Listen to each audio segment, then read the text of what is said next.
ഇരട്ടയാർ ഗ്രാമപഞ്ചായത്ത് വൈസ് പ്രസിഡന്റായി CPM-ലെ രജനി സജിയെ എതിരില്ലാതെ തെരഞ്ഞെടുത്തു. മുന്നണി ധാരണ പ്രകാരം 20 മാസക്കാലമാണ് രജനി സജി വൈസ് പ്രസിഡന്റ് ആവുക.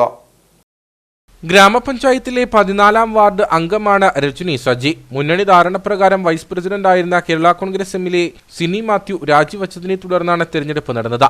LDF മുന്നണി ധാരണപ്രകാരം ആദ്യ 14 മാസം CPI-ലെ ബിൻസി ജോണിയും തുടർന്ന് കേരള കോൺഗ്രസിലെ സിനി മാത്യുവും വൈസ് പ്രസിഡന്റായിരുന്നു. മുൻപ് ഗ്രാമപഞ്ചായത്ത് പ്രസിഡന്റായും വൈസ് പ്രസിഡന്റായും രജനി സജി പ്രവർത്തിച്ചിട്ടുണ്ട്. വൈസ് പ്രസിഡന്റായിട്ട് ഇന്ന് എന്നെ തെരഞ്ഞെടുത്തിരിക്കുകയാണ്. ഇനിയുള്ള സമയങ്ങളിൽ ഈ ഭരണസമിതിയോടൊപ്പം മുൻകാലങ്ങളിലിരുന്ന ബിൻസി, സിനി ടീച്ചർ എന്നിവരുടെ പാതയെ പിന്തുടർന്നുകൊണ്ട് തന്നെ ഈ പഞ്ചായത്തിൻ്റെ വികസന പ്രവർത്തനങ്ങളിലെല്ലാം ഞാൻ സജീവമായിട്ട് കാണും.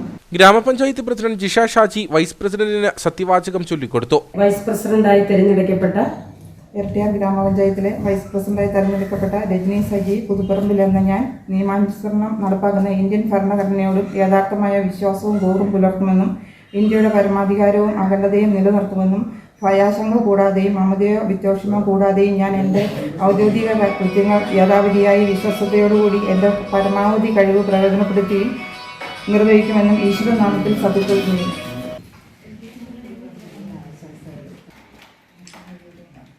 കട്ടപ്പന കൃഷി അസിസ്റ്റന്റ് ഡയറക്ടർ അനൂച ജോർജ് വരണാധികാരിയായിരുന്നു.